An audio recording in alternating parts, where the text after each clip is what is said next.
शपथ म्हणणार तुम्हाला लय मस्त खाल्लेलं बरं गप्पे या चांगलं काय तर बोल काय म्हणतात. तर नमस्कार रामराम मंडळी, पुन्हा एकदा नवीन व्हिडिओमध्ये सगळ्यांचं स्वागत. सध्या आपला रूट चालू आहे ते कोल्हापूर ते पुणे.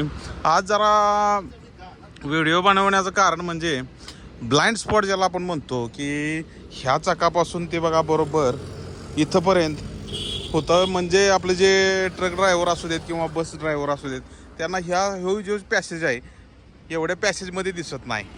म्हणजे आता काय आहे शेवटी एवढं ट्रॅफिक वाढायला लागलं आहे आणि सिटी लेवलला असू दे किंवा रहदारीच्या ठिकाणी असं ॲक्सिडेंट भरपूर होतात की लेफ्ट साईडच्या चाकाखाली येऊन अपघात होतो किंवा इथं थडकून इथून परत म्हणजे सुरुवातीला थडकून मागणं परत ॲक्सिडेंट व्हायचा किस्से लय व्हायला लागली ते आजकाल. मग होता होईल तेवढ्या ट्रॅफिकमध्ये. आता ह्याला काय आहे बघा, मी बघितलं की सर्रास जे नवीन लेटेस्ट जे ट्रक आलेले आहेत म्हणजे कॅबिन चॅसी ज्याला आपण म्हणतो तर त्याला ब्लाइंड स्पॉट मिरर म्हणजे बरोबर आरसीच्या मिडलला एक बघा आरसा येतो असा बहिर्वक्रचा आणि लेफ्ट साईडलाच दरवाजाच्या वरती एक आरसा येतो आणि त्यानं काय आहे की हे हितला जो स्पॉट आहे तो कवर होतो आणि हितला पण कवर होतो. पण आता ज्या नवीन काऊल चेसी आले त्या नुसते म्हणजे मागणं मग बॉडी वगैरे बांधतात त्यांना ती येत नाही. म्हणजे शोरूमवाली म्हणा शोरूमवाले तर आरसा प्रोव्हाइड करतात पण जे बॉडी वर्कर्स आहेत त्यांच्याकडून बसवला जातो कालांतरानं मग ते बसवतात काय काय निघतो. पण मग ह्याला काय करायचं तर होता होईल तेवढे जे आपले ट्रक ड्रायव्हर असू देत किंवा बस चालवणारे ड्रायव्हर आहेत तर त्यांच्यासाठी एक तुम्हाला आयडिया एक देतो. म्हणजे जे आपण रेग्युलर आरसं जे आपण आहे तेच पण शक्यतो करून जे आता नवख्या गाड्या आहेत त्याला लेफ्ट साईडला बघा एक बहिर्वक्र आरसा ही कंपल्सरी पाहिजेच. वाढतं ट्रॅफिक आणि वाढत्या समस्या एवढ्या वेळ लागली त्या किरकोळ चुकी नसून सुद्धा बघा इथं एक ह्या स्पॉटला भयानक ॲक्सिडेंट होतात. म्हणजे मी तुम्हाला उदाहरण देतो या. त्यामुळं मिडलला एक आरसा पाहिजे. आणि आता हिचं कसं आहे वाल्वोचं म्हणजे तुम्हाला आता बाहेरचा नजारा दाखवला आता जरा आतला नजारा दाखवतो. भावा झालं का तुझं म्हणजे ड्रायव्हर बसला की त्याला कुठले आता हिचं कसं आहे वाल्वोची बैठक व्यवस्था तर कसं आहे ती त्यांच्या हिशोबानं चांगली बनवलेली आहे. म्हणजे सरासरी बघा ही वाल्वो बस आहे म्हणजे इतर आपले इंडियन मेड ज्या बसेस आहेत त्यांचा डॅशबोर्ड खूपच वर येतो म्हणजे ड्रायव्हर हाईटला असतो. आता ही फॉरेन मेड आहे सोडा पण प्रत्येकजण काय फॉरेन मेड परचेस करत नाही. पण मी एक सांगतो आता हिता तर डॅशबोर्ड कसा यायचा की टू व्हीलर जरी आली तर लेफ्ट साईडला त्या कोपऱ्यात आरामशीर टू व्हीलरचं मुंडकं असू दे म्हणजे माणसाचं मुंडकं दिसतं. आणि इकडून काय हे पॅसेज आता आरशांचं गणित कसं आहे तुम्हाला सांगतो. ही कंपनी फिटेडच आरसा आहे ती म्हणजे ह्याला 3 आरसं कसं आहे बघा.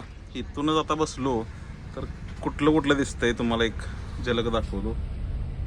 हो का हे लेफ्ट साईडचं पायातलं दिसतंय बघा तो बोर्ड ह्या बोर्डाच्या खाली दिसतंय बघा पूर्ण. ह्यो पूर्ण वरचा आरसा आहे ह्यो त्यानं पूर्ण पायातलं दिसतंय आणि ह्यो 90 डिग्री म्हणजे जवळजवळ 45 डिग्री सॉरी म्हणजे बसच्या जवळजवळ एक 7 ते 8 फुटावलं दिसतंय त्या आरशातनं. आणि हे जो मेन आरसा आहे मी सर्रास सगळ्याच ह्याला येतो तो काय इकडं पण सर्रास येतो त्यानं एवढं म्हणावं असं दिसत नाही. त्यामुळं ते वाल्वोला कंपनी फिटेड आरसा आता कंपनी फिटेड आरसाही वाल्वोला सरासरी येते ती तसंच ह्या साईडला पण आहे बघा. म्हणजे हा जो आरसा दिसतो या तिथून पायातलं दिसतंय बघा. ही जी दिसतंय ते आता मगाशी बोलल्याप्रमाणेच किती मोठा पॅसेज दिसतोय बघा. आणि ही रेग्युलर आपला आरसा. आता इथं कसं आहे बहिर्वक्र आरसा आहेत सोडा सगळे बहिर्वक्र आरसा सरासरी वापरतात. आणि जे आता इंडियन मेड ट्रक आहेत त्यांना डॅशबोर्ड कसा येतो हाईटला येतो म्हणजे इंजिन पुढं असल्यामुळं ड्रायव्हर हाईटला नेऊन ठेवतात. मग ह्यानं काय होतंय की लेफ्ट साईडला बऱ्यापैकी दिसत नाही. म्हणजे ट्रॅफिक असू दे रहदारीच्या ठिकाणी रनिंगमध्ये कधी 4 व्हीलर सुद्धा घासलेले दिसत नाही. त्यामुळं आता जे लेटेस्ट ट्रक जे घेणार आहेत परचेस घेणार आहेत कावल चेसीलाच प्रॉब्लेम येतो. कॅबिन चेसीला म्हणजे ज्याला कॅबिन असतं त्याला सरासरी कंपनी ही दोन्ही पण आरसा देते. मिडलला एक आरसा असतो आणि लेफ्ट साईडला एक आरसा असतो.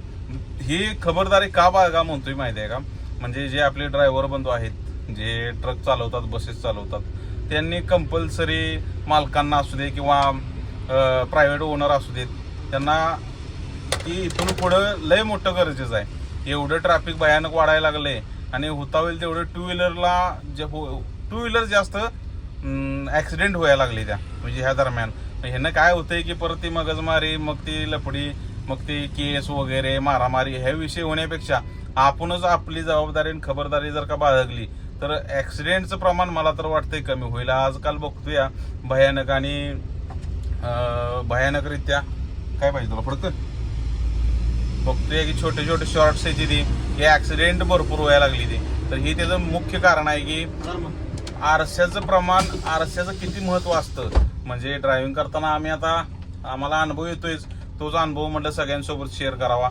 जे आपले ड्रायव्हर भाऊ आहेत ड्रायव्हर बंधू त्यांनी त्यांच्यासाठी खास व्हिडिओ त्यांच्यासाठी बनवला की ट्रॅफिकमध्ये कसं आहे काय तर होण्यापेक्षा आपलं सुरुवातीलाच खबरदारी बाळगलेली बरी असत्या. या साईडला बघा तो आरसा येतो या आता हिला कसं या ज्या आर्ममध्ये सगळं फिटिंग आहे पण सर्रास सगळ्या गाड्यांना असं येऊ शकत नाही. त्यामुळे इथं ह्या कोपऱ्यात बघा आरसा येतो. कॅबिनला तुम्ही बघितलं जाचीला भारत बेंज असू देत किंवा टाटाची गाडी असू दे लेलन गाडी असू दे त्या म्हणजे कॅबिन ज्या चेसी आहे त्या त्यांना सरासरी कंपल्सरी कंपनी देतीच. त्यामुळं होता होईल तेवढं आता इथून पुढं एवढं प्रमाण ट्रॅफिकचं वाढलंय सगळीकडेच आहे. त्यामुळं म्हणजे सगळीकडेच ट्रॅफिकचं प्रमाण वाढलंय. जेवढं आपल्याकडं सेफ चालायचं असेल म्हणजे ड्रायव्हिंग सेफ करायचं असेल तर ह्या गोष्टींची पूर्तता करणं खूपच गरजेचं आहे. आणि एक बघितलं काल एक व्हिडिओ बघितला परवा दिवशी तर कंडक्टर आता सर्रास कसं आहे ह्या लाईनमध्ये ड्रायव्हरच मिळायचं अवघड झालंय तर म्हणजे क्लीनर म्हणा कंडक्टर कुठला आणायचं ती ट्रक लाईनला वगैरे तुम्ही बघतायच की ड्रायव्हर एकटंच असते ती. मग अशा वेळेस जे ड्रायव्हर भाव आहे ते आता काल परवा दिवशी कुठेतरी ऍक्सिडेंट झालाय बघा हायवेला म्हणजे रस्ता चुकलेला ती बरोबर त्यांनी लेफ्ट साईडला गाडी थांबवली आणि मागून जाऊन टू व्हीलर थांबली. आता ज्या वेळेस आपण ट्रक किंवा बस किंवा कुठलीही फोर व्हीलर असू दे अचानक समजा रस्ता जरी चुकला असेल किंवा तो ब्रिज खाईनं ती गाडी जाणार होती खाईनं पण ती जरा व्हायचं एक किती 50 मीटर पुढे गेली असेल. मग त्यांनी काय केलं मागं न बघता डायरेक्ट पार्किंग इंडिकेटर न देता हा असा रिव्हर्स टाकला आणि त्यात टू व्हीलरची पण चुकी होती सोडा कारण की एवढ्या उशीर गाडी थांबल्या म्हणलं त्याच्या मागं थांबणं ही चुकीचं असतं. कारण की काय झालं तर त्यांनी एकतर मागं बघितलं नाही म्हणजे उतरून म्हणा किंवा रिव्हर्स टाकताना कधी पण जे आपले ड्रायव्हर भाऊ आहे ते रिव्हर्स टाकताना कुणावरही विश्वास ठेवायचा नाही. कंडक्टर असेल तर ठीकच आहे पण कंडक्टर जर का नसेल तर रिव्हर्स बिनगोरी रिव्हर्स टाकायच्या नादाला लागू नका. अपघात हा घडतोच. आपण म्हणतो की कोण नसणार आहे नाही तसं कोणाच्या मनात काय येईल मागं सावलेला आता उन्हाळा चालू व्हायचा आहे जनावरं पण सावलीला बसलेलीच असते ती त्यामुळे त्यांची पण काळजी तुम्ही बाळगा. काय की कडाक्याच्या उन्हात बघा प्राणी भरपूर येतात गाडीखाली बसतात तर ही सुद्धा खबरदारी बाळगणं खूपच गरजेचं आहे. म्हणजे रिव्हर्स टाकताना ह्या 2-3 गोष्टी तुम्ही कंपल्सरी जेवढे होता होईल तेवढे जबाबदारीनं रिव्हर्स टाकायचा. म्हणजे आता अचानक समजा तुम्ही हायवेला आता ती गाडी थांबलेली ऑलरेडी त्यांनी 4 इंडिकेटर पण दिलेली नव्हती म्हणजे पार्किंग ज्याला आपण म्हणतो पार्किंग लाईट लावणं जर का प्रॉब्लेम असेल तर तुम्ही बघतायच की एखाद्या गाडीचा प्रॉब्लेम झाला असेल तर ती 4 इंडिकेटर लावून हळूहळू जायचं असतं.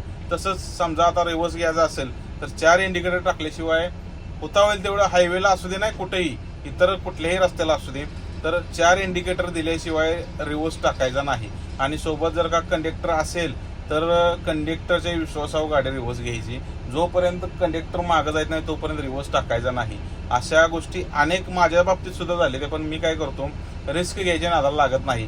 तिथं स्वतः कुठला पण कंडक्टर असू दे जा मागं जाऊन बघ जा काय प्रॉब्लेम झालाय का काय आहे का तरच मी गाडी रिव्हर्स घेतो.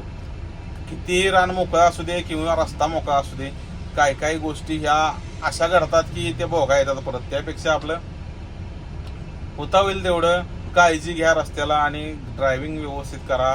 येणारा दिवस लयच बेकार आहे ती काय आहे एवढं ट्रॅफिक वाढायला लागलंय की विचारूच नका. घोडोघोडी बघायसारखं की सवय लागली ती. त्यामुळं जे मोठी गाडी चालवतात छोटी गाडी चालवत असाल तर तुम्ही म्हणजे फोर व्हीलर असू दे तर ही सुद्धा खबरदारी तुम्ही बघा की रिव्हर्स टाकताना किंवा लेफ्ट साईडला ज्यावेळेस टर्न मारता अचानक यू टर्न मारायला जाता त्यावेळेस खबरदारी बाळगत जावा की आजूबाजूला कोण आहे का नाही.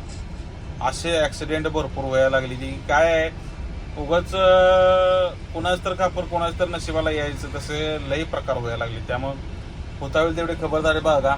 आणि कसा वाटला व्हिडिओ, आता काय आमचं रेग्युलर रूट चालूच आहे पण एक छोटीशी एक आम्ही ह्या लाईनमध्येच आहे म्हणून एक म्हटलं जरा व्हिडिओ त्या बाबतीत करावा की आरसं महत्त्वाचं 2 बसवून घ्या, ज्याला ब्लाइंड स्पॉट मिरर आपण म्हणतो ते बसवून घ्या. आणि रिव्हर्स टाकते वेळेस 4 इंडिकेटर द्यायचं. कंडक्टर असेल तर कंडक्टरला मागं लावून द्यायचा, नसेल तर गाडीला हँडब्रेक टाकायचा, मागं जायचं, कोण आहे का त्याची खबरदारी बाळगायची आणि मगच रिव्हर्स टाकायचा. आणि जर का पुढं पर्यायी रस्ता असेल तर मग डिझेल जायला कधीही चांगलं पर्यायी रस्ता वापरा की पुढनं जाऊन युटर्न कुठं चान्स भेटतोय का. लगेच मागं जाऊन लगेच रिव्हर्स टाकून करू नका, कारण की तुमचा सहज 1 सेकंद पण लागत नाही. ती व्हिडिओ बघितला सेकंदात. आणि कसं आहे माल वाहतूक गाड्या असते त्या किंवा मोठ्या हेवीच्या गाड्या आहेत त्यांना किरकोळ म्हणजे गाड्यांचा चुरा होतोय, माणसाचं काय घेऊन बसला असा. खरंच आहे की एवढाच व्हिडिओ एक संदेश तुमच्यापर्यंत चांगला द्यायचं काम केलं. तर कसा वाटला व्हिडिओ आवडला तर लाईक करा, शेअर करा आणि सबस्क्राईब करा. भेटूया नवीन कंटेंटमध्ये नवीन ठिकाणी. दरम्यान आता आमचं चालू आहे विजय, आमचं चालू आहे काम, विजयचं काम चालू आहे. हे भावा, तर भेटूया नेक्स्ट व्हिडिओमध्ये. धन्यवाद, राम राम. आणि व्हिडिओ आवडला तर नक्कीच लाईक करा, शेअर करा आणि सबस्क्राईब करा. धन्यवाद. काय आलंय